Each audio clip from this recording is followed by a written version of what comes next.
Assalamualaikum warahmatullahi wabarakatuh. Alhamdulillahirrabbilalamin. Assalatu wassalamu ala sayyidina al-karim Sayyidina Muhammadin wa ala alihi wa ala ashabihi wa ala man tabi'am bi ihsanan ila yaumiddin. Alhamdulillah, pada malam hari ini kita bisa berjumpa untuk yang kali pertama mungkin bersama dengan Bee Community atau komunitas lebah ya. Komunitas yang sangat bagus sekali. Bee lebah itu anahal ya, binatang yang kemudian mengambil hanya yang baik-baik saja dan mengeluarkan yang baik pula gitu ya. Mengambilnya yang baik dan mengeluarkan yang baik, dan semuanya ini adalah satu komunitas kebaikan. Dan insya Allah semoga kebaikan ini, komunitas ini bukan hanya kita bersama-sama di dunia saja, namun kemudian bisa terus bersama sampai nanti ke akhirat kelak. Sahabat sekalian, hari ini kita akan belajar tentang adab mencari ilmu dalam satu kitab yang sangat terkenal nih, kitab yang hampir dikaji di banyak sekali pesantren-pesantren salaf gitu ya, dan juga di TPQ di madrasah-madrasah. Ini kitab ini dikaji ya, adalah satu kitab yang berjudul Ta'lim Muta'alim Thariqat Ta'alum. Ini adalah satu kitab yang sangat populer sekali, karya dari Syekh Burhanuddin Az-Zannuji ya, seorang ulama yang mengarang satu kitab ini, yang semoga berkah ya, kitab ini dan termasuk kita dapat mengambil ilmu dari satu kitab ini. Harusnya ini satu pertemuan yang panjang ya, tidak hanya satu kali pertemuan, namun insya Allah ini semoga saja bisa mewakili dan meringkas dari apa yang kemudian bisa kita dapatkan dalam kitab Ta'lim Muta'alim ini. Ihwati fillah, saudaraku di jalan Allah dan sahabat sekalian, sebelumnya ada beberapa hal yang mungkin perlu kita landasi. Pertama ini ya, sebelum kita belajar mengurai kitab ini, maka ada beberapa hal yang kemudian harus kita persiapkan dalam diri kita. Yang pertama, tugas dari Rasulullah SAW sebagaimana yang disampaikan oleh Rasulullah adalah innama bu'istu liutamima sholihan akhlak ya. Sungguhnya Rasulullah SAW diutus untuk menyempurnakan akhlak yang baik.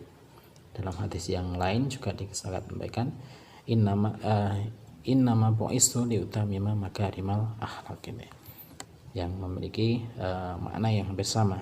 Intinya bahwa Rasulullah innama bu'istu liutamima makarimal akhlak ya. Dan hadis ini memiliki makna yang sama, yang hampir mirip. Dan akhlak ini adalah menjadi goal utama atau tujuan utama daripada menyempurnakan akhlak ini, menjadi tujuan utama diutusnya Rasulullah Shallallahu Alaihi Wasallam. Adabani Rabbi fa'ihsana ta'diban. Allah telah mendidik akhlakku sehingga akhlakku menjadi baik gitu ya. Nah, ini ada suatu hal yang menarik gitu ya. Ada bani mengadabkan aku gitu ya. Jadi adab kita gitu ya. Ternyata akhlak itu adalah kemudian suatu yang muncul. Akhlak itu berbeda dengan karakter ya. Mirip gitu ya, tapi agak berbeda. Kalau karakter itu adalah asal dari atau sumbernya adalah dari pembiasaan, sebagaimana orang-orang kafir misalnya atau orang-orang muslim ketika membiasakan satu kebaikan kemudian menjadi karakter, diulang-ulang menjadi karakter. Namun kalau akhlak ini berbeda. Akhlak ini adalah hasil dari buah gitu ya, buah dari adab dan ibadah yang dilaksanakan oleh seorang mukmin, maka inilah akan kemudian menghasilkan atau membuahkan akhlak. Itulah yang membedakan antara akhlak dan mungkin karakter ya. Dan karakter memang hampir mirip ya. Sesuatu yang secara natural keluar ya, secara alami keluar ketika menghadapi sesuatu. Ini yang hampir mirip, namun cara mendapatkannya agak berbeda. Kalau karakter ini hanya mungkin kemudian moral knowing, moral feeling, moral acting. Kemudian kalau karakter ini berasal dari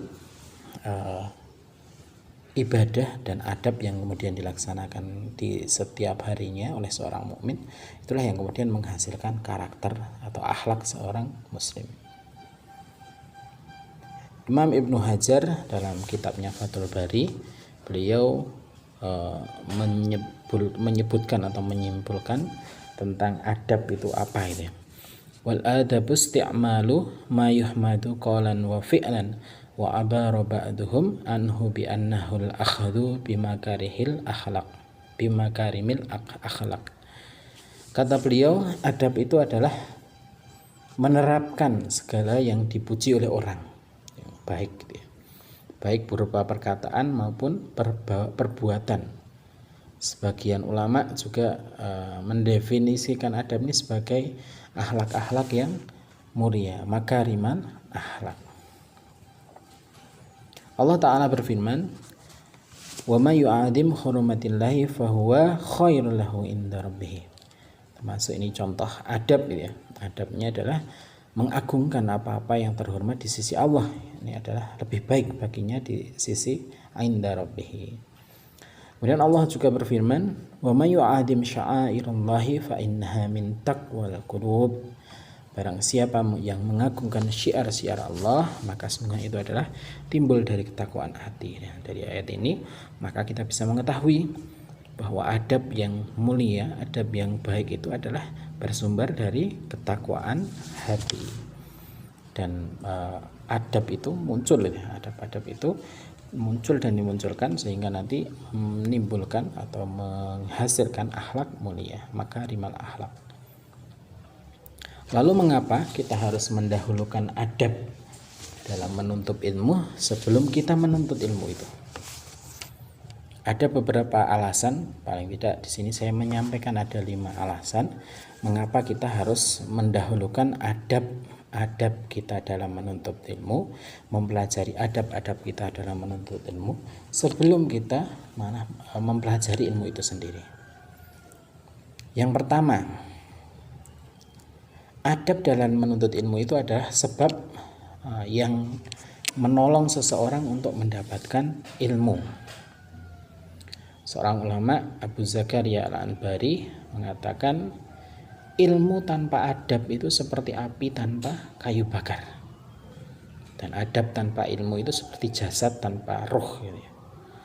Api tanpa kayu bakar maka tidak akan menyala ya. Jadi ilmu tanpa adab itu seperti ada apinya tapi tidak ada kayu bakarnya. Kalau sekarang mungkin tidak ada gasnya. Kalau dulu ada yang kayu bakar itu ya. Tidak ada yang menyebabkan dia terbakar, menyala gitu. Maka api itu akan mati. Ilmu itu akan mati. Dan adab tanpa ilmu itu seperti jasad tanpa ruh. Jadi dua-duanya penting gitu ya, antara ilmu dan adab gitu ya. Kalau ilmu itu adalah yang membuat adab itu adalah yang menyebabkan api menyala gitu ya. Sedangkan adab itu seperti ruh gitu, atau ilmu itu adalah ruhnya adab. Ini menurut Abu Zakaria Al-Anbari. Kemudian ulama yang lain menyampaikan, Yusuf bin Husain mengatakan bi adabin tafhamul ilmi, dengan adab itu engkau akan memahami ilmu. Jadi dengan mengamalkan adab-adab itu, maka seseorang akan dapat memahami ilmu.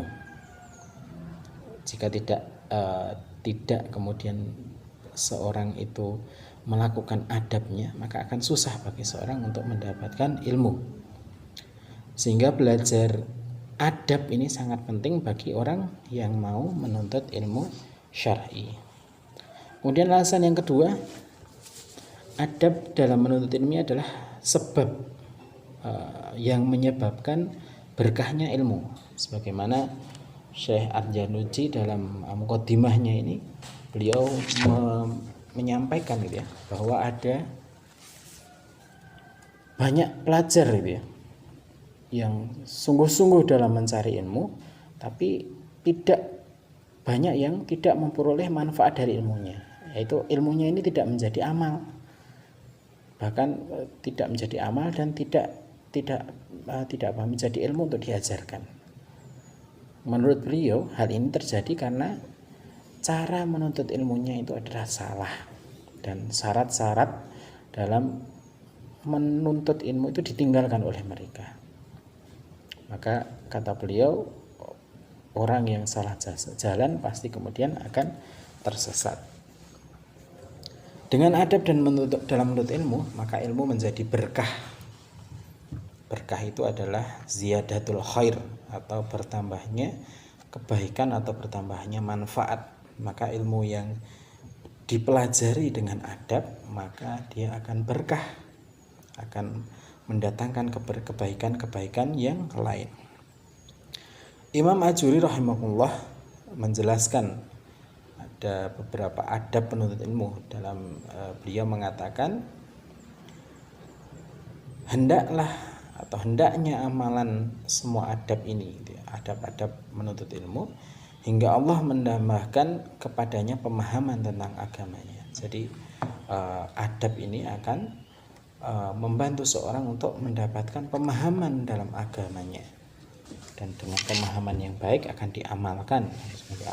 Dia akan menjadi berkah, akan bermanfaat bagi dirinya dan bagi orang lain. Kemudian yang ketiga, adab ini adalah merupakan ilmu dan amal.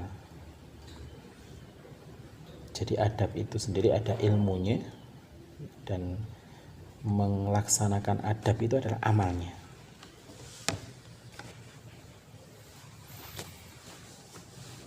Jadi adab dalam menuntut ilmu adalah bagian dari ilmu, karena bersumber dari dalil-dalil. Dan para ulama juga membuat kitab dan bab tersendiri tentang adab menuntut ilmu. Adab dalam menuntut ilmu ini juga suatu yang harus diamalkan dan tidak hanya diketahui saja, sehingga perkara ini mencakup ilmu dan amal. Seorang ulama, Al-Laits bin Sa'ad rahimahullah, bersabda, kalian ini lebih membutuhkan adab yang sedikit daripada ilmu yang banyak. Itu kata beliau. Karena adab ini adalah pengamalan dari ilmu. Kemudian alasan yang ketiga, adab terhadap ilmu itu adalah adab kepada Allah dan Rasulnya. Sebagaimana ayat-ayat yang saya sampaikan tadi, ketika seorang ilmu itu adalah syiar-syiar Allah ini, maka mengagungkan ilmu, mengagungkan ulama itu sama dengan mengagungkan syiar-syiar Allah. Maka itu adalah timbul dari hati yang bertakwa. Seorang yang mengagungkan ilmu, seorang yang mengagungkan ulama, maka itu adalah timbul dari hati yang bertakwa. Kemudian Nabi SAW juga bersabda, sesungguhnya Allah berfirman dalam satu hadis qudsi, barang siapa man adani waliyan faqad adnaduhu bil harb gitu ya. Maka dalam hadis arba'in ini ya, barang siapa yang menentang waliku, wali Allah, wali-wali Allah itu adalah para ulama, maka kata Allah, Allah menyatakan perang terhadap orang yang menentang para ulama ini. Maka berhati-hatilah dengan bersikap kepada para ulama dan ilmu dan ahlul ilmi. Kemudian alasan yang kelima, adab yang baik itu adalah tanda diterimanya amal. Jadi diterimanya amal seorang itu dengan diberi taufik dan hidayah untuk mengamalkan amal yang lainnya. Maka seorang ketika melaksanakan adab yang baik, maka itu adalah tanda diterimanya amal. Seorang yang beradab ini ketika menuntut ilmu bisa jadi adalah merupakan tanda amalan ia menuntut ilmu diterima oleh Allah dan mendapatkan keberkahan, sebagaimana para salaf mengatakan adab dalam amalan merupakan tanda diterimanya amalan tersebut. Kalau seorang sholat dengan adab-adab yang baik ketika sholat, maka tanda itu menjadi tanda salah satu diterimanya amal seorang. Begitu juga dalam menuntut ilmu. Ketika seorang bisa beradab dengan baik dalam menuntut ilmu, maka dia adalah menjadi satu tanda ya, diterimanya amalannya dalam menuntut ilmu. Kalau kita melihat kehidupan para salafus soleh, maka mereka secara otomatis, secara langsung mengajarkan adab dulu gitu. Adab dulu sebelum mereka mengajarkan anak-anak mereka untuk mempelajari ilmu. Sebagaimana beberapa perkataan para ulama salaf. Yang pertama misalnya Al-Imam Abu Abdillah Sufyan Ats-Tsauri. Ini adalah seorang tabi'in itu muridnya sahabat. Jadi sahabat, muridnya namanya tabi'in, muridnya lagi tabi'in. Dia berkata, mereka para salaf tidak mengeluarkan anak-anak mereka untuk pergi menuntut ilmu hingga anak-anaknya telah diajarkan adab terlebih dahulu dan memperbanyak ibadah selama 20 tahun. Jadi para salaf biasanya kemudian, kalau menurut Imam Ats-Tsauri ini, Abu Abdillah Sufyan Ats-Tsauri, beliau mengatakan bahwa keluarganya ini mendidik anaknya ini untuk beradab gitu ya.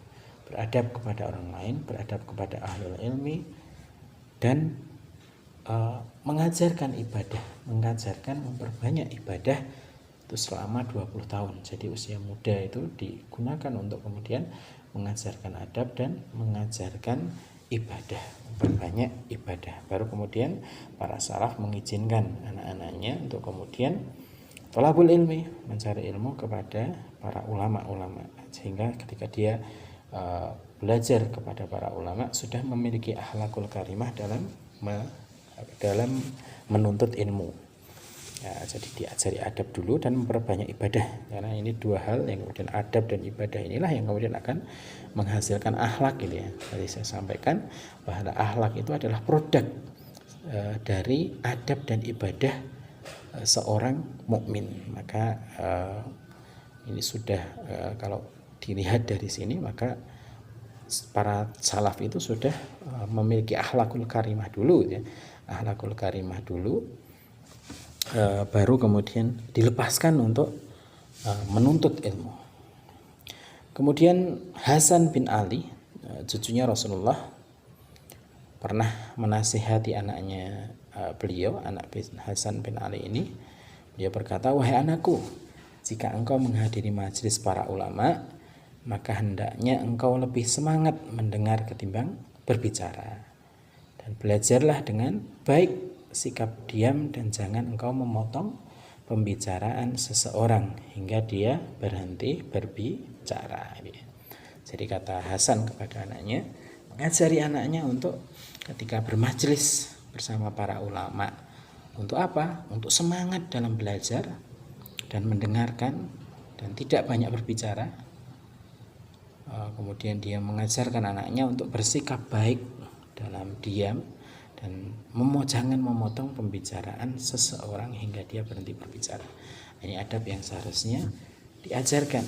Kalau kita melihat sekarang banyak sekarang di TV ya, di TV banyak LC atau apa, banyak orang yang kemudian tidak memiliki adab dalam berbicara sehingga sering memotong pembicaraan orang lain. Nah, ini adalah satu hal yang harusnya diajarkan seseorang atau dipelajari seorang sebelum dia menuntut ilmu. Imam Abdullah bin Mubarak, seorang tabi'ut tabi'in yang faqih, semua dia juga ahli ilmu, ahli Quran, ahli fikih, ahli tafsir ya.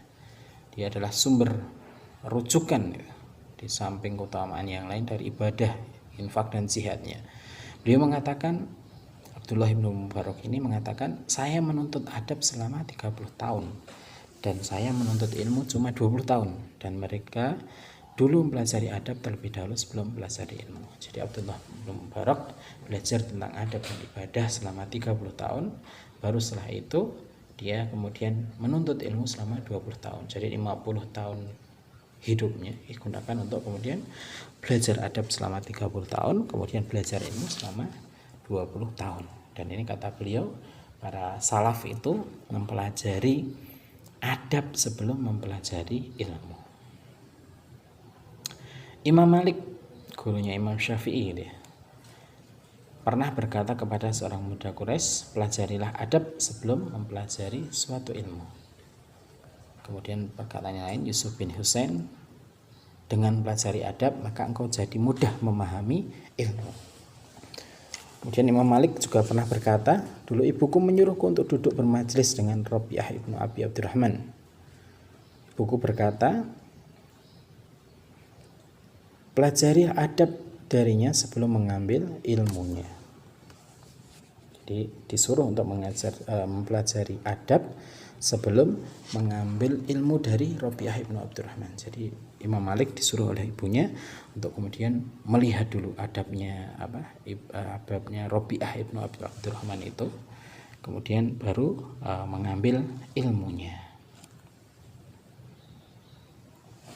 Kita kemudian masuk ke kitab yang akan kita kaji. Itu tadi beberapa hal tentang contoh-contoh para salaf dalam menuntut ilmu, dalam menuntut adab sebelum belajar ilmu. Kita coba buka ya, mulai dari awal ini, dari sudah memasuki kitab Ta'limul Muta'alim, di mana sebelum Imam Az-Zarnuji membahas tentang adab-adabnya, beliau menyampaikan tentang hakikat ilmu, pemahaman tentang ilmu dan keutamaan-keutamaannya. Qala Rasulullah sallallahu alaihi wasallam, talabul ilmi fardhatun ala kulli muslim wal muslimat. Rasulullah bersabda, menuntut ilmu itu wajib bagi laki-laki muslim dan perempuan muslim. I'lamu bi annahu la yuftaradu ala kulli muslimin wal muslimat talabu kulla ilmin. Kewajiban menuntut ilmu itu tidak untuk sembarang ilmu. Bal yuftaradu alaihi talabul ilmil hal, kama yuqalu afdhalul ilmi halin wa afdhalul amalin hifdzul hal. Kata beliau, Syekh Az-Zarnuji mengatakan bahwa tidak semua ilmu itu wajib dipelajari. Yang wajib itu adalah ilmu din, ilmu agama. Dan beliau mengatakan bahwa menuntut ilmu itu wajib bagi setiap muslim, laki-laki dan perempuan. Dan kemudian menuntut ilmu itu yang wajib itu adalah kemudian ilmu syar'i, ilmu agama. Dan sebagaimana yang disampaikan di dalam perkataan tadi, ilmu adalah yang paling utama adalah ilmu hal. Ilmu hal itu adalah ilmu agama Islam, seperti masak, sholat dan sebagainya. Dan perbuatan yang paling mulia adalah menjaga perilaku. Wa yuftaradu 'alal muslimin talabul ilmi may yaqa'u fi halihi fi ayyi halin kana fa innahu la budda lahu minas salat fa yuftaradu 'alaihi ilmu may yaqa'u lahu fi salat biqadri ma yu'ati bihi fardhu salat. Dan ilmu yang setiap orang Islam itu diwajibkan untuk menuntut ilmu apa yang diperlukan saat itu. Jadi setiap orang Islam itu misalnya mengetahui rukun-rukun syarat sholat ini, maka ini menjadi kewajiban sholat. Karena sholat itu wajib, maka ilmu untuk kemudian melaksanakan sholat dengan benar, misalnya rukun-rukunnya dan syarat sholat, maka ini adalah wajib gitu ya. Wa yajibu 'alaihi ilmu may yaqa'u lahu biqadri ma yu'adi bihil wajib li'anna ma yutawassalu bihi ila iqamatil fardi yakunu fardhan. setiap orang Islam itu wajib mempelajari atau mengetahui rukun maupun syarat amalan ibadah yang akan dikerjakan dan memenuhi kewajiban tersebut. Dan yang menjadi perantara untuk hingga suatu hal yang menjadi perantara untuk melakukan kewajiban, maka itu adalah hukumnya sama dengan wajib itu ya. Jadi suatu kewajiban gitu, dengan menegakkannya ini, wa may yutawassil bihi illa iqamatil wajibi yakunu wajiban. Jadi suatu yang wajib yang ditegakkannya ilmu itu adalah kewajiban, maka hukumnya menjadi wajib. Di sini Imam Az-Zarnuji membagi ilmu menjadi berapa hal ini. Ada yang ilmu fardu ain. Ini adalah ilmu agama yang kemudian harus dilakukan oleh dirinya sendiri, misalnya sholat, puasa, sabar, bukan ilmu fikih saja ya, tapi sabar, taubat dan sebagainya. Ini adalah ilmu fardu ain karena itu akan berhubungan dengan diri seorang muslim setiap hari gitu. Kemudian ada juga ilmu fardu kifayah. Ini adalah ilmu din yang memang itu fardu kifayah gitu ya, tidak wajib bagi setiap muslim. Misalnya ilmu tentang sholat jenazah, merawat jenazah, ilmu sholat dan sebagainya, itu adalah ilmu fardu kifayah. Tapi ketika ada satu kampung yang jadi fardu kifayah itu gugur kewajibannya jika ada yang mempelajari. Jadi kalau tidak ada satu kampung yang melaksanakannya, maka kemudian berdosa seluruh kampung. Ini ilmu fardu kifayah, misalnya ilmu tentang merawat jenazah, ilmu sholat jenazah dan sebagainya. Kemudian ada pula ilmu yang mubah gitu ya. Ilmu yang mubah ini seperti ilmu kedokteran, ilmu fisika, ilmu kimia dan sebagainya, yang bermanfaat gitu ya. Yang bermanfaat tapi tidak dihukumi wajib, maka ini menjadi mubah. Ada juga kemudian ilmu yang digolongkan dengan ilmu yang haram. Ini adalah ilmu yang menimbulkan atau memberikan mudarat dan ilmu yang tidak memberikan manfaat, seperti ilmu perbintangan, ilmu nujum ya. Dulu orang-orang Arab itu menggunakan ilmu perbintangan untuk meramal nasib dan sebagainya ya. Nah, ini haram. Tapi kalau ilmu perbintangan ini untuk misalnya kita melihat rasi bintang untuk menentukan arah, itu diperbolehkan. Misalnya kita mau berlayar ya, kemudian cari rasi bintang layang-layang gitu ya, kemudian itu menunjukkan arah tertentu, itu boleh ya. Ilmu yang haram diantaranya juga adalah ilmu sihir atau ilmu yang semua tidak memberikan mudarat dan ilmu yang tidak bermanfaat, maka ini kemudian dihukumi oleh beliau menjadi ilmu yang haram. Beliau juga mengambil satu syair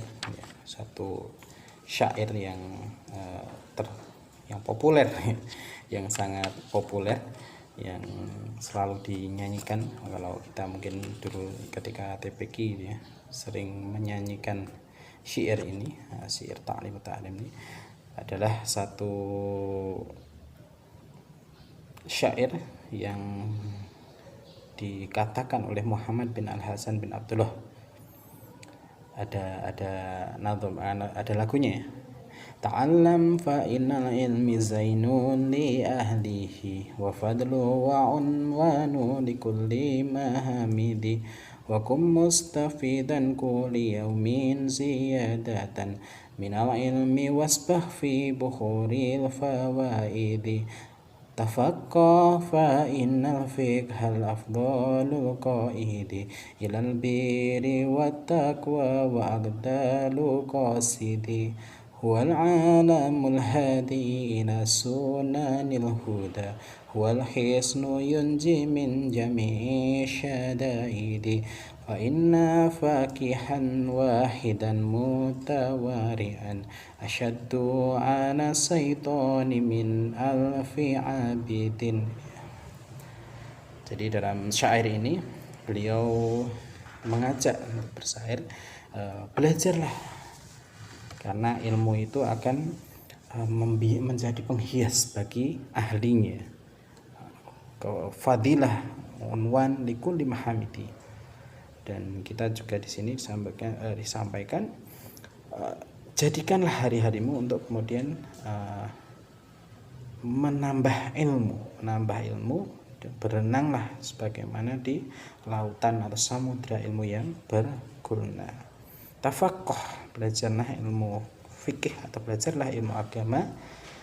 Fa innal fiqhal afdalu qaidi, karena ilmu fikih ini ilmu yang paling unggul dan ilmu yang dapat membimbing seorang menuju kebaikan dan takwa, ilal birri wa taqwa wa adalu qasidi, dan jalan yang paling lurus untuk dipelajari. Wal alamul hadi ila sunanil huda, ilmu ini akan menunjuk kepada jalan yang lurus, yaitu jalan petunjuk. Ya, seperti wal khisnu yunji min jami'i syada'idi, ini adalah seperti benteng yang menyelamatkan manusia dari segala keresahan.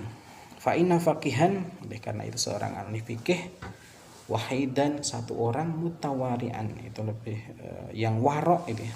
Seorang ahli fikih satu yang warok itu asyaddu ala syaitan, lebih ditakuti syaitan, lebih berat bagi setan ketika menggodanya, min alfi abidin, daripada setan menggoda 1000 orang ahli ibadah. Ini adalah satu syair dari Muhammad bin Al-Hasan bin Abdullah. Kemudian adab yang disampaikan oleh beliau, oleh Syekh Az-Zarnuji ini, yang pertama di kitab ini disampaikan tentang niat. Jadi seorang thalabul ilmi harus menghadirkan niat dalam mencari ilmu. Summa la budda lahum min niyat fi zamani ta'allumil ilmi. Ini niyatu hiyal aslu fi jamil ahwali liqaulihi alaihi salat wassalam innamal a'malu binniyat, hadis sahih gitu ya. Wajib gitu ya. Setiap pelajar itu wajib menata niatnya ketika akan belajar, karena niat ini adalah usul atau pokok dari amal ibadah, sebagaimana sabda Nabi dalam hadis yang diriwayatkan oleh Bukhari Muslim, dia mengatakan innamal a'malu binniyat, sesungguhnya seluruh amalan itu tergantung kepada niatnya. Jadi seluruh amalan setiap muslim itu tergantung kepada niatannya. Wa ani Rasulullah sallallahu alaihi wasallam kamin, nah dari Rasulullah juga dalam hadis yang lain, kamin amali yutasawwaru fi surati a'mali dunya wa yasiru bi husnin niyah minal a'malil akhirah, wa kamin amalin yutasawwaru bi surati a'malil akhirah summa yasiru min a'mali dunya bi su'il niat, gitu ya. Kata Rasulullah bersabda bahwa banyak perbuatan amal yang tampak seperti amal dunia, tapi karena didasari atau dilandasi dengan niat yang baik, yang ikhlas, maka menjadi amal akhirat, gitu ya. Tapi ada juga ya orang amal-amal yang tergolong amal akhirat seperti sholat, zakat, sedekah dan sebaliknya.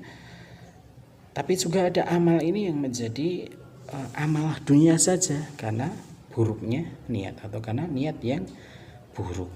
Nah, ini adalah dalam satu hadis Nabi disampaikan niat yang buruk itu adalah niat yang tidak ikhlas, ya. Wa yanbaghi ayyan wiyal muta'allimu bi talabil ilmi ridallahi ta'ala wa daral akhirat wa izalatal jahli an nafsihi wa an sa'idil juhari, gitu ya. Maka wajib bagi belajar untuk menuntut ilmu, untuk mencari ridha Allah dan negeri akhirat, menghilangkan kebodohan dalam dirinya dan orang lain.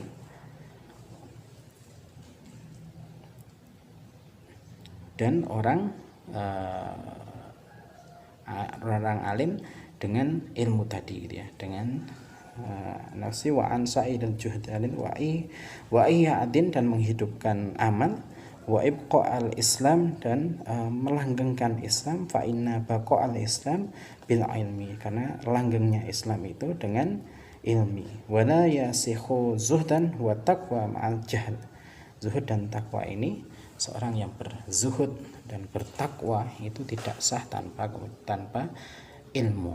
Ini adalah niatan seorang dalam belajar. Itu adab yang pertama. Seorang harus meluruskan niatnya dalam belajar. Kemudian yang kedua, dalam memilih guru, maka Syekh Al-Janudi juga mengajarkan bagaimana seorang thalib, seorang santri ini memilih guru dan teman belajar, dan ketekunan atau ketabahan dalam belajar. Dalam satu syairnya, dalam satu syair dari sahabat Ali, ya, ini juga sudah masyhur, sering kita dengar. Ala la tanalul ilma illa bi sitatin sa'un bika an majmu'iha bi bayani dukain wa khirsin wa istikbarin wa bulghatin wa irsyadi ustadin wa tuli zamani. Ini kalau di sini tidak ada wastibarin, ya, wastibarin bersabar. Tidak seseorang, ya, tahulah, tidak akan memperoleh ilmu. Alala tanalul ilma ila bisitatin, kecuali dengan 6 perkara. Saumbikaan majmu' iha bibayani, yang akan diterangkan dengan bayan berikut ini. Yang pertama adalah bukain, jadi seorang yang menuntut ilmu itu harus cerdas. Wa khirsin, dan semangat yang kuat. Wastikbarin, di sini tidak ada yang wastikbarin, itu bersabar. Kalau ini langsung wabul ghodin. Wabul ghodin itu adalah memiliki bekal. Wa irsyadi ustadin, dan petunjuk dari gurunya. Wa irsyadi ustadin wa tuli zamani, dan waktu yang lama. Jadi menuntut ilmu itu dalam memilih guru ada 6 hal, kata Sayyidina Ali bin Abi Thalib, ada 6 hal yang kemudian harus menjadi bekal seorang thalib, seorang penuntut ilmu. Yaitu yang pertama adalah kecerdasan, kemudian khirsun, kesemangat, ya, wastibarin, dan kesabaran, wabul ghodin, dan bekal, kemudian wa irsyadi ustadin, petunjuk dari guru, watuli zamani, dan zaman atau waktu yang lama. Maka seorang jika berbekal 6 hal ini, maka kata Ali, dia akan mendapatkan apa yang kemudian dicita-citakan berupa ilmu itu tadi. Ketika memilih ilmu yang terbaik yang dibutuhkan dalam kehidupan agamanya pada waktu itu, lalu yang masa berikutnya yang lebih dia butuhkan dalam ilmu agama, maka segera dibutuhkan. Yang harus Syekh Al-Janudi menyampaikan yang paling utama adalah ilmu tauhid dan ma'rifatullah, serta dalil-dalilnya, karena ini adalah satu fardu ain untuk kemudian ilmu tentang keesaan Allah dan ma'rifah kepada Allah. Ini harus menjadi prioritas utama seorang thalib untuk mempelajari ilmu tauhid dan ilmu ma'rifat kepada Allah.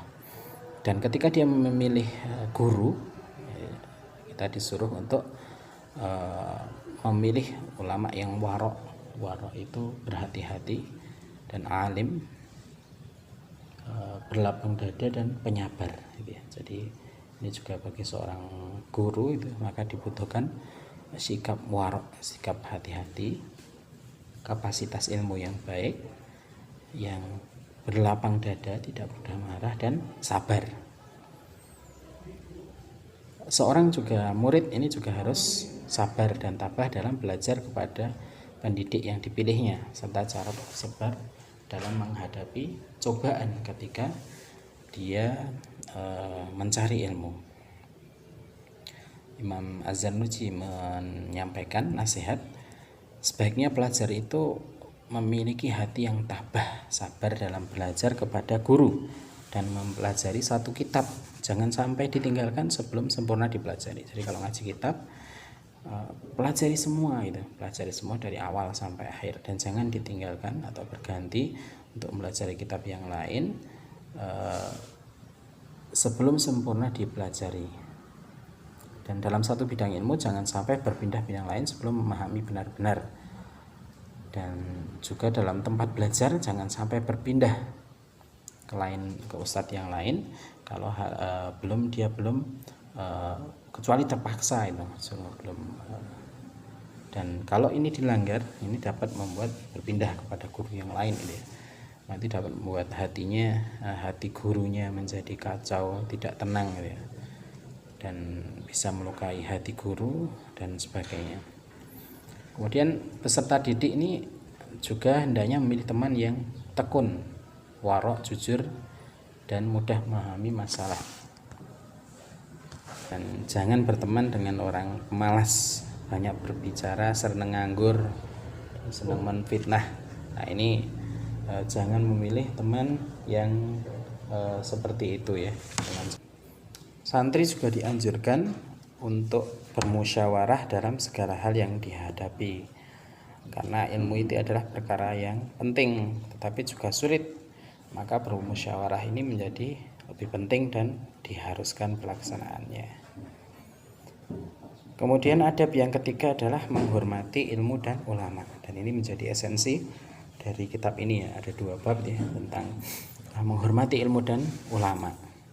Menurut beliau, santri ini harus menghormati ilmu dan ulama, sebab jika melukai hati dari ulama, maka keberkahan ilmunya ini bisa tertutup dan kemanfaatannya itu hanya sedikit. Menghormati guru atau ulama ini ada beberapa hal.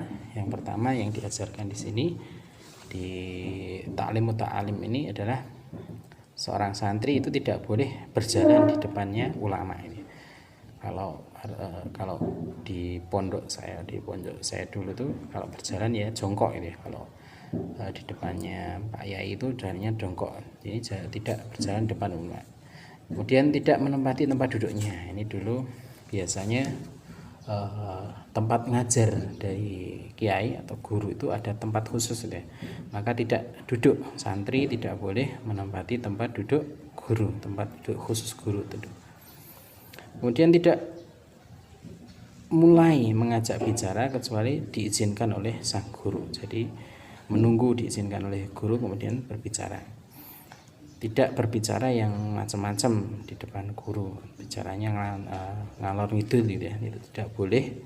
Kemudian tidak menanyakan suatu masalah pada waktu guru kita sedang lelah, capek. Nah, ini tidak boleh kemudian kita bertanya. Lihat situasi kondisi guru kita. Jadi ketika sudah diberi izin untuk berbicara, maka kemudian kita menunggu, melihat apakah guru kita sedang lelah, dan menjaga waktu-waktu khusus ya, waktu-waktu yang memang waktu istirahat. Maka jangan kemudian kita mengganggu guru kita. Tidak mengetuk pintu dan menunggu guru keluar. Ini biasanya agak susah diaplikasikan sekarang ya, karena banyak yang murid yang tidak sabar gitu ya. Kemudian tidak duduk di majelis ilmu kemudian menunggu guru keluar dari dalam, itu biasanya tidak sabar. Tidak terlalu duduk terlalu dekat dengan guru. Nah, kalau ngaji ini, kalau di sini di Ta'lim itu kalau bisa ada jarak antara guru. Ya, ketika mengaji ini ada jarak antara guru dan murid sekitar 1 busur panah ya. Dan peserta didik ini juga hendaknya dengan penuh rasa hormat ya, selalu memperhatikan secara seksama terhadap ilmu yang disampaikannya. Walaupun mungkin sudah berulang-ulang, sudah mengerti, sudah paham, tapi sebagai seorang murid ini harus kemudian tetap memperhatikan apa yang kemudian disampaikan oleh gurunya. Pada prinsipnya peserta didik atau santri ini harus melakukan hal-hal yang membuat gurunya ridho, rela ya. Dan jangan sampai mengundang marahnya, atau kemudian juga diusahakan pula untuk selalu mematuhi, menaati perintahnya, dan tidak yang selama perintahnya dari sang guru ini tidak bertentangan dengan syariat Islam. Kemudian di samping memuliakan ilmu dan ahli ilmu, juga di kitab Ta'limut Ta'alim ini diajarkan bagaimana kemudian kita memuliakan kitab yang sedang kita pelajari, memuliakan buku yang sedang kita pelajari, ya. Bagaimana, ya, di kitab ini dijelaskan ada beberapa kaifiat ketika kita menghormati kitab, ya. Yang pertama adalah tidak mengambil kitab kecuali dalam keadaan suci, artinya sudah suci dari hadas besar dan hadas kecil, sudah berwudu. Demikian pula dalam ketika belajar, kita juga hendaknya dalam keadaan suci. Kata Syekh Arzanuji, ilmu itu adalah cahaya dan wudu juga adalah cahaya, maka akan semakin bersinarlah ketika cahaya ilmu bertemu dengan cahaya wudu. Kemudian yang berikutnya, tidak meletakkan kitab di dekat kakinya ketika duduk bersila. Jadi ketika kita duduk bersila, buku atau kitab itu jangan kemudian diletakkan di dekat kaki kita, ya, tidak boleh, ya, diletakkan dekat kaki kita. Kemudian ketika menyusun buku untuk kitab tafsir Al-Quran itu diletakkan di atas kitab-kitab yang lain, ya. Al-Quran, kemudian tafsir Al-Quran, hadis, fikih itu di bawah-bawahnya, ya. Jadi kitab tafsir diletakkan di atas kitab yang lain. Mushaf lebih, kalau ada tafsir dan mushaf, mushaf di atas, diletakkan di yang lebih tinggi daripada kitab tafsir. Tidak meletakkan sesuatu di atas kitab.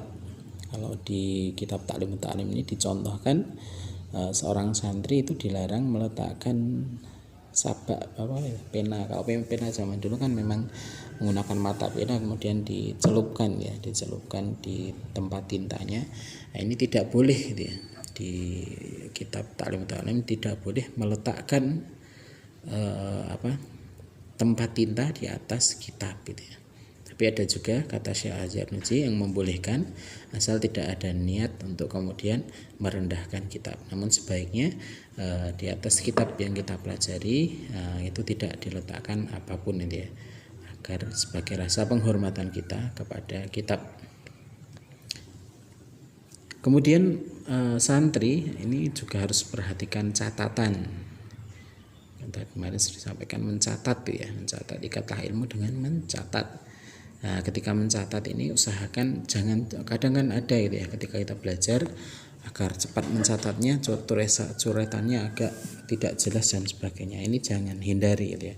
Kalaupun harus mencatat, maka dan memang harus mencatat, ya, dan memang harus mencatat, catatannya ini sebisa mungkin adalah catatan yang jelas, agar ketika kita tua, mata kita semakin lemah, besok tidak kecewa, wah kok kecil-kecil, nah itu tidak, harapannya seperti itu. Kemudian kitab ini dianjurkan berbentuk segi empat. Kebanyakan kita sudah memiliki kitab bentuknya segi empat. Kemudian tidak memakai tinta berwarna merah, karena menurut para salaf tinta warna merah itu adalah tinta yang sering digunakan oleh para filsuf. Maka ketika kita menulis kitab ilmu ini, maka dianjurkan untuk menggunakan tinta yang berwarna hitam. Di samping menghormati guru, menghormati kitab, maka kita juga harus menghormati teman dalam ketika kita thalabul ilmi, dan harus saling mengasihi dan menyayangi. Apalagi kepada guru kita harus lebih, ya, kepada teman sejawat saja. Ketika kita belajar, maka kita harus saling menyayangi dan menghormati, apalagi kemudian terhadap guru yang mengajari ilmu kepada kita. Ketika seorang ngaji, ya, maka untuk menentukan ilmu ini apa yang akan dipelajari, sebaiknya dia bermusyawarah dulu dengan pendidiknya. Sebab pendidik ini lebih berpengalaman dan serta mengetahui potensi atau bakat dari siswa. Dikisahkan ketika Imam Bukhari belajar tentang fikih, gitu, ya, maka kemudian karena sang guru ini mengetahui potensi Imam Bukhari ini tentang hafalan hadis, maka kemudian menganjurkan Imam Bukhari muda untuk belajar kepada Syekh Ahlul Hadis ya. Maka kemudian ketika belajar tentang hadis maka benar ya, melejit potensinya sehingga beliau menjadi salah satu imam terbesar dalam ilmu hadis, itulah Imam Bukhari. Di samping itu Imam Az-Zarnuji juga mengingatkan kepada santri untuk selalu menjaga diri dari akhlak tercela, terutama sombong ya. Kita hindarkan sebagai thalib, sebagai pencari ilmu, maka kita harus menghindarkan diri kita dari akhlak-akhlak yang jelek, akhlak-akhlak yang syuk, yang sayyi'ah, yang jelek ya. Apalagi sikap sombong. Nah, sombong ini adalah penghalang dari masuknya ilmu ke batin kita, ke hati kita. Bayangkan saja ketika ilmu itu seperti diri kita itu, akal kita seperti gelas ya.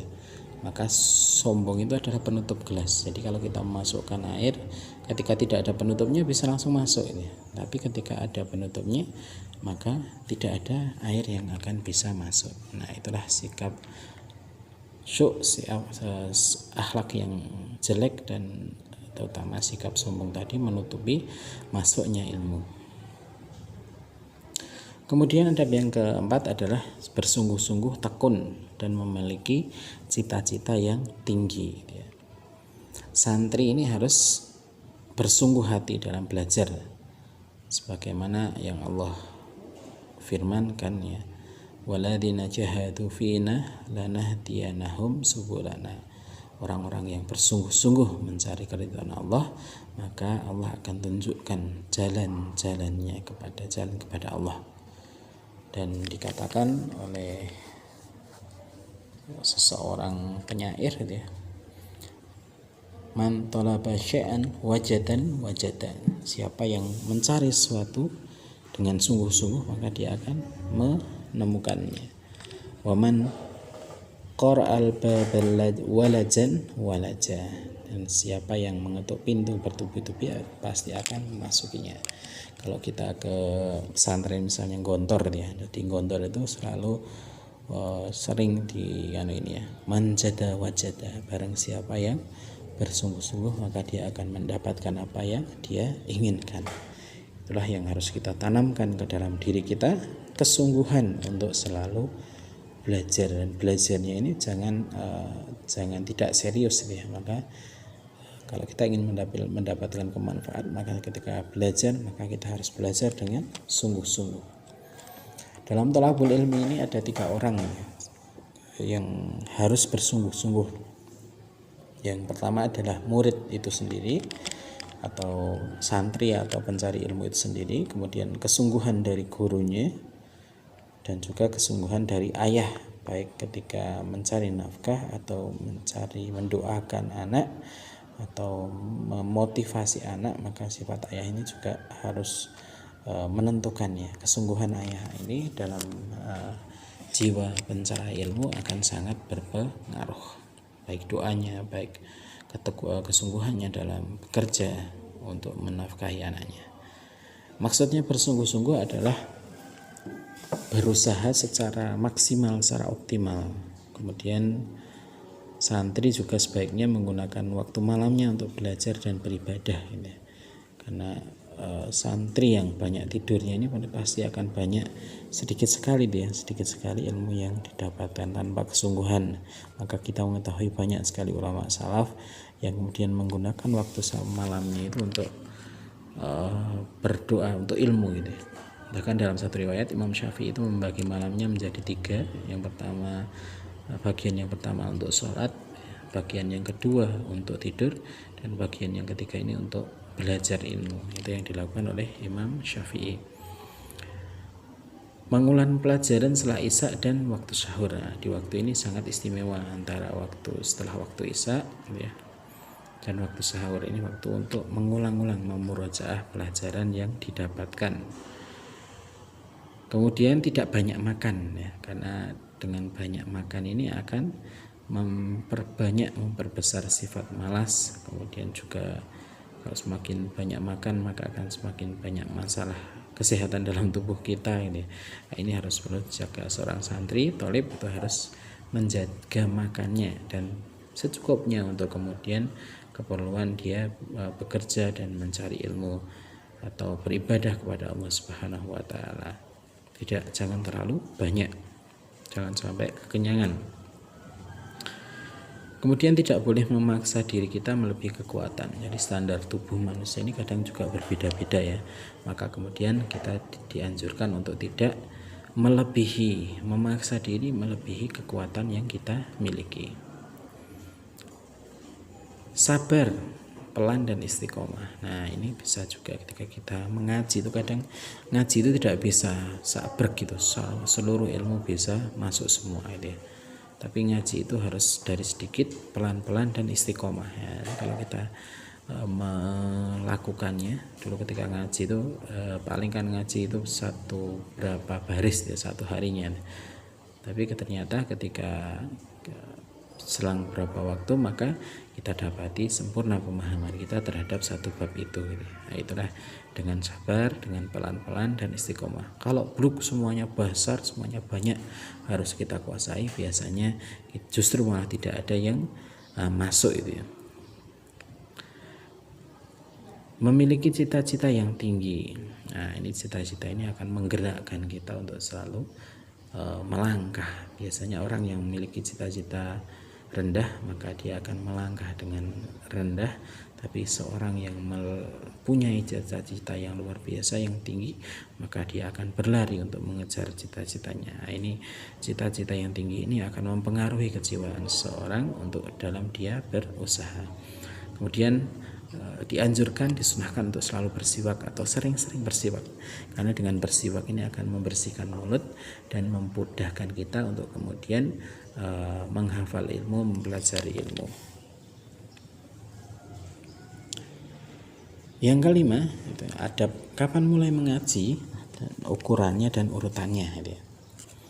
Syekh Az-Zarnuji ini menganjurkan untuk memulai ngaji pada hari Rabu, karena diantaranya adalah gurunya Syekh Az-Zarnuji itu memulai belajar pada hari Rabu. Dalam hal ini beliau meriwayatkan satu hadis sebagai dasarnya, yaitu Rasulullah SAW bersabda, tiada lain segala sesuatu yang mulai pada hari Rabu kecuali akan menjadi sempurna. Begitu juga para salaf yang lain, Abu Hanifah, Imam Qawamuddin, Ahmad bin Abdul Rashid, Syekh Abu Yusuf Al-Hamdani. Bahkan Syekh Abu Yusuf ini menempatkan semua perbuatannya itu pada perbuatan bagus pada hari Rabu. Memulai apapun yang bagus maka beliau memulainya pada hari Rabu. Dan karena hari Rabu ini adalah Allah menciptakan cahaya, dan hari itu pula merupakan hari sial bagi orang kafir. Ini berarti hari keberuntungan bagi seorang mukmin. Saya tambahkan dua hadis yang diriwayatkan dalam Musnad Imam Ahmad dan Adabul Mufrad Imam Bukhari.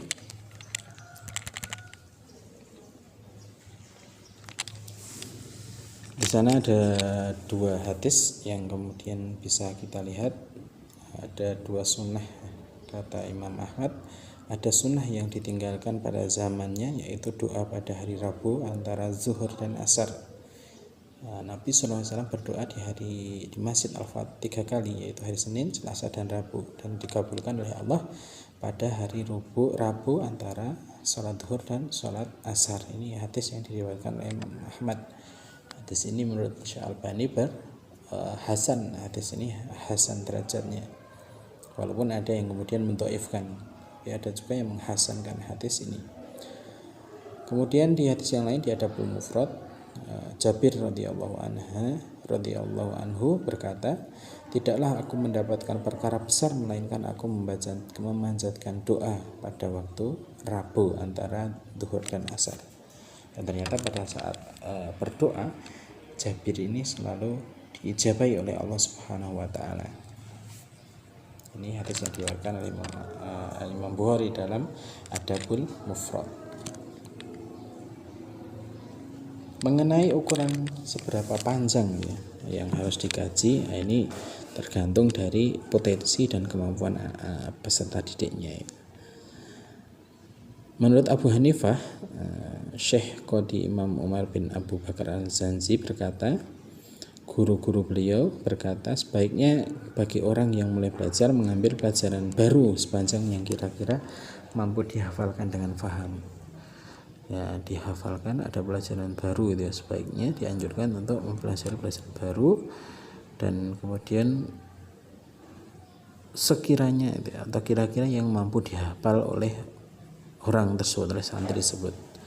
Kemudian setelah diajarkan 2 kali berulang, kemudian untuk setiap hari tambah sedikit demi sedikit, sehingga setelah banyak dan panjang pun masih bisa menghafal dengan paham pula dengan setelah diulang 2 kali. Jadi setiap ngaji difahami, kemudian dari kajian itu diulang 2 kali.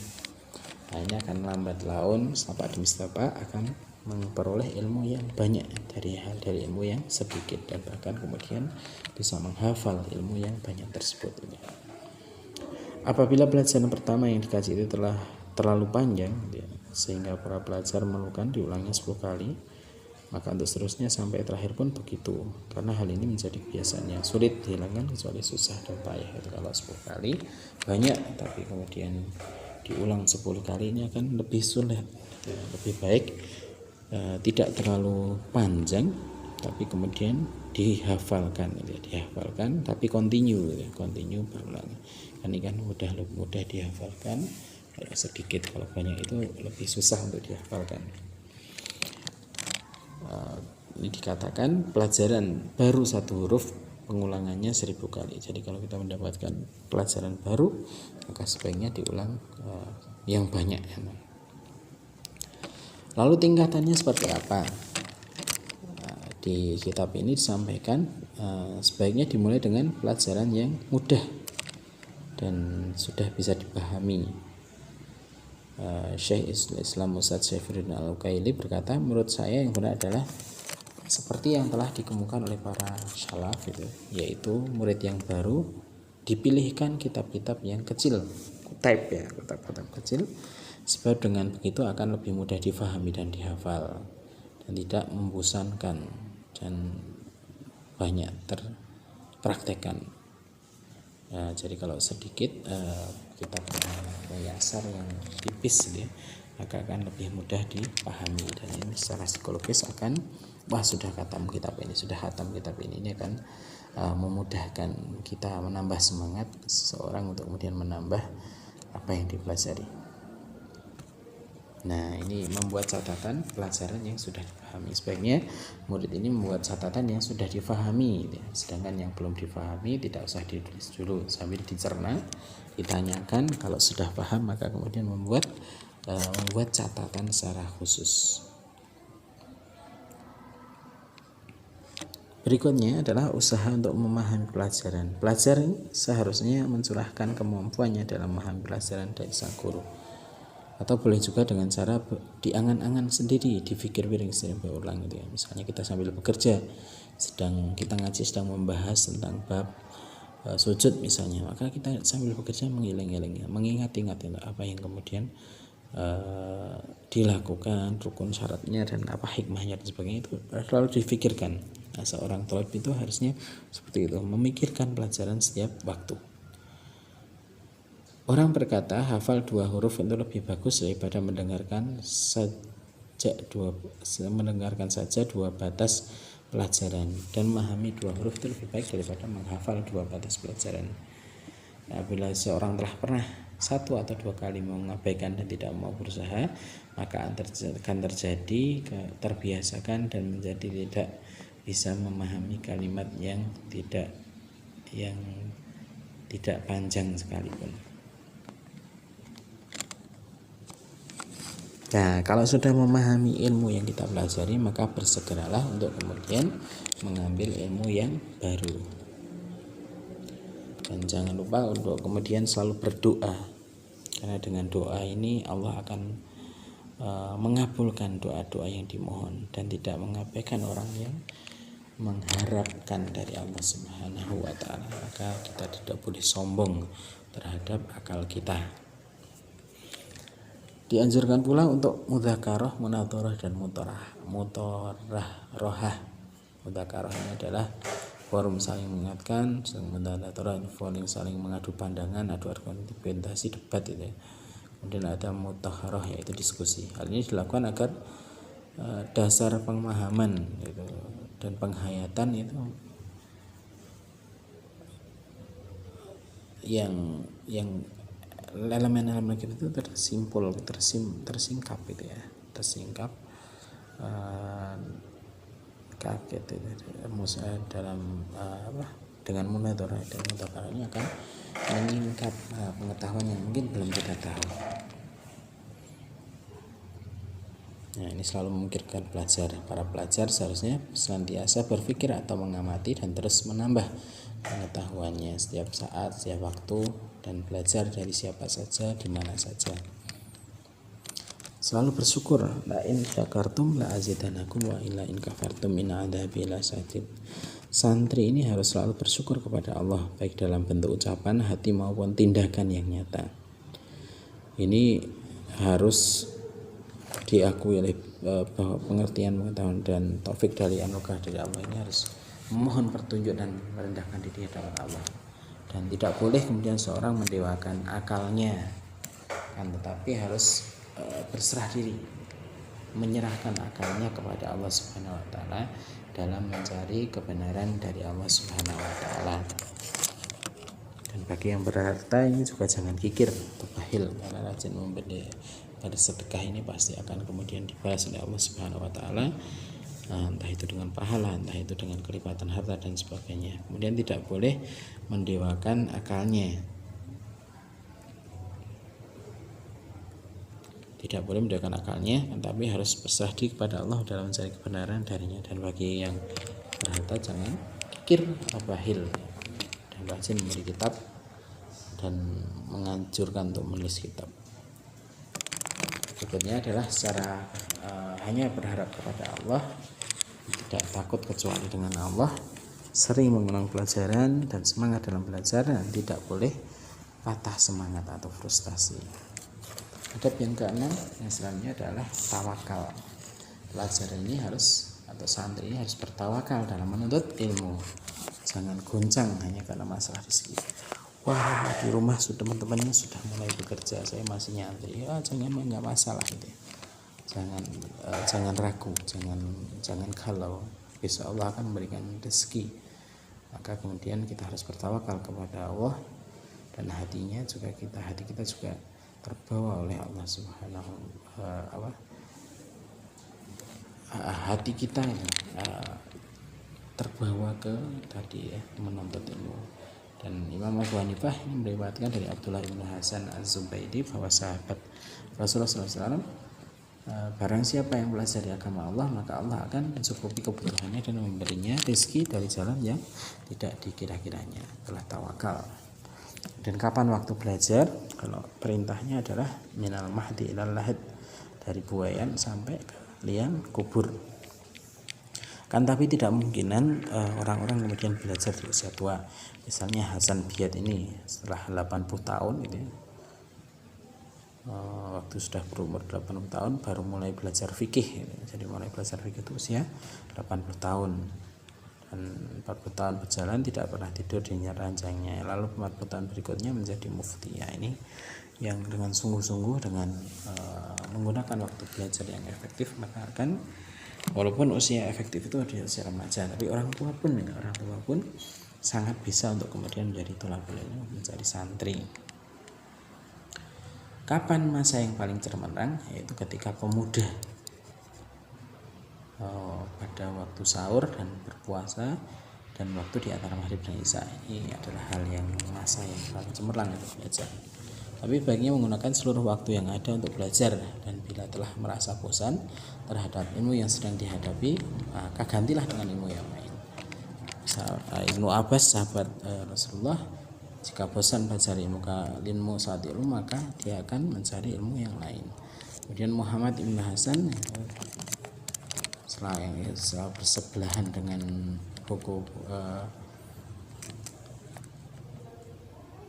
buku-buku itu, Muhammad ibn Hasan ketika tidur itu selalu bersebelahan dengan buku-buku, dan bila telah merasa bosan maka berpindah dari ilmu yang lain. Saya dulu pernah mengamalkan ini ya, meletakkan buku-buku di tempat tidur, tapi sekarang sudah dimarahi istri. Kalau dulu ketika masih single itu saya selalu meletakkan 1-2 buku di samping di samping bantal saya agar bisa memanfaatkannya waktu menjelang tidur untuk belajar. Dan Muhammad Ibnu Hasan itu semalam tanpa tidur selalu bersebelahan dengan buku-bukunya, dan bila telah merasa bosan suatu ilmu maka dia akan berpindah ilmu yang lain. Ia pun kemudian menyediakan air untuk raup gitu ya, agar tidak ngantuk, tidak harus dihapuskan dengan air yang dingin. Ini waktu untuk belajar. Nah, yang ke-8 adalah kasih sayang dan nasihat. Orang yang alim hendaknya memiliki rasa kasih sayang dan mau memberi nasihat, serta jangan berbuat dengki. Dengki itu tidak akan bermanfaat, justru membahayakan diri sendiri. Syekhul Islam Burhanuddin berkata, banyak ulama yang berkata putra sang guru dapat menjadi alim karena sang guru itu selalu berkehendak agar muridnya kelak menjadi ulama ahli Quran. Kemudian ada akas berkah itikat bagus dan kasih sayangnya, itulah putranya menjadi alim dan menjadi ulama ahli Quran. Yang ke-9, mencari tambahan ilmu. Belajar hendaknya menggunakan setiap kesempatan untuk belajar ya. Dan terus mengulang pelajaran terus sampai memperoleh keutamaan. Caranya bagaimana? Bisa dengan selalu menyediakan botol wadah tinta untuk mencatat segala ilmu. Sekarang ada pulpen ya, saya membaca pulpen dan selalu membaca kertas. Kemudian hafalan ini akan lari gitu ya, apabila tapi tulisan itu tidak tetap berdiri, tidak lari. Nah, ini makanya kemudian tulisan itu, catatan belajar ini sebaiknya adalah tertulis dengan rapi, agar ketika hafalan kita lari itu nanti kita bisa mengambil hafalannya dari yang kita dapatkan. Yang dimaksud dengan ilmu yaitu adalah segala apa yang didapatkan dari ucapan ahli ilmu, karena mereka telah menghafal hal-hal yang bagus dari hasil pendengarannya dan mengucapkan yang bagus dari hafalan tersebut. Yang ke-10 adalah sikap warok. Warok itu kehati-hatian. Jika ada hal yang mungkin halal tapi itu menjelang syubhat, maka dia berhati-hati untuk kemudian tidak mengambilnya. Sebagian ulama meriwayatkan hadis Rasulullah, barang siapa yang tidak berbuat warok, hati-hati dalam belajar, maka Allah memberinya ujian dengan salah satu dari 3. Yang pertama, dimatikan ketika mati masih muda. Kemudian yang kedua, ditempatkan pada perkampungan orang-orang yang bodoh dan dijadikan. Yang ketiga, dijadikan menjadi pengabdi pejabat. Jadi 3 ini adalah ucapan ujian bagi orang yang tidak warok dalam belajar, itu dimatikan atau ditempatkan di tempat yang tidak kondusif atau dijadikan abdi pejabat untuk berfatwa. Nah, ini adalah sikap warok, hati-hati dalam menuntut ilmu. Jika kita berbuat warok, maka ilmu yang kita dapatkan akan lebih bermanfaat dan belajar pun akan terasa lebih mudah. Ada 11 hal yang ke-11 yang hal yang memperkuat dan melemahkan hafalan. Menguat hafalan ini ada di antaranya adalah mengurangi makan dan sholat di malam hari. Membaca Al-Quran termasuk termasuk penyebab hafalan seorang. Dikatakan tiada sesuatu yang bisa menguatkan hafalan, dengan menyimak itu lebih utama, sebagaimana sabda Nabi SAW. Penyebab lupa atau lupa dari hafalan, penyebab lupanya adalah maksiat, banyak dosa, gila dan gelisah. Karena urusan dunia seperti ini telah dikemukakan di atas bahwa orang yang berakal itu jangan tergila-gila dengan perkara dunia, karena akan membahayakan dan sama sekali tidak ada manfaatnya.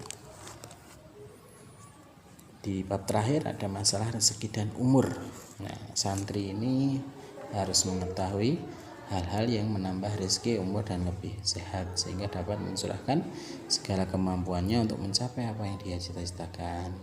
Bangun pagi itu diberkahi dan membawa berbagai macam kenikmatan, khususnya rezeki ya. Banyak bersedekah itu juga bisa menambah rezeki. Adapun penyebab yang paling kuat untuk memperoleh rezeki adalah sholat dengan ta'zim dan khusyuk, sempurna rukun-rukunnya, wajib dan sunnah adatnya. Dan diantara faktor yang menyebabkan tambahnya umur adalah berbuat kebajikan. Jika menyakiti orang lain, silaturahim dan lain sebagainya, terlalu berlebihan dalam membelanjakan harta, bermalas-malasan, menunda-nunda, dan mudah menyepelekan suatu perkara, semua itu bisa mendatangkan kefakiran. Menurut Imam Az-Zanuji, santri ini juga harus belajar ikut ilmu kesehatan dan dapat memanfaatkannya dalam menjaga kesehatan dirinya. Demikian sebagaimana deskripsi ini di kitab Ta'lim Ta'alim. Beliau ini menulis kitab ini karena di masa dia itu mengatasi banyak peserta didik yang belajar dengan sungguh-sungguh tapi tidak bisa menyiarkannya, mendakwahkannya. Amal beliau, hal tersebut dikarenakan adalah salah jalan dan meninggalkan syarat-syarat yang seharusnya telah dipenuhi. Oleh karena itu dia menulis kitab ini, Ta'lim Ta'alim Turakil Ta'alum, dengan maksud untuk menjelaskan kepada peserta didik santri dengan cara yang seharusnya mereka ditempuh agar tidak salah jalan, sehingga studi yang ditempuhnya ini bisa berhasil secara optimal dan bermanfaat. Demikian mungkin yang bisa saya sampaikan. Jazakumullah ahsanal jaza. Jika ada kebenaran datangnya dari Allah Subhanahu wa taala, dan jika ada kesalahan datangnya dari kebodohan diri saya dan dari setan, saya mohon maaf atas hal itu. Sampai jumpa lagi mungkin di lain kesempatan. Wassalamualaikum warahmatullahi wabarakatuh.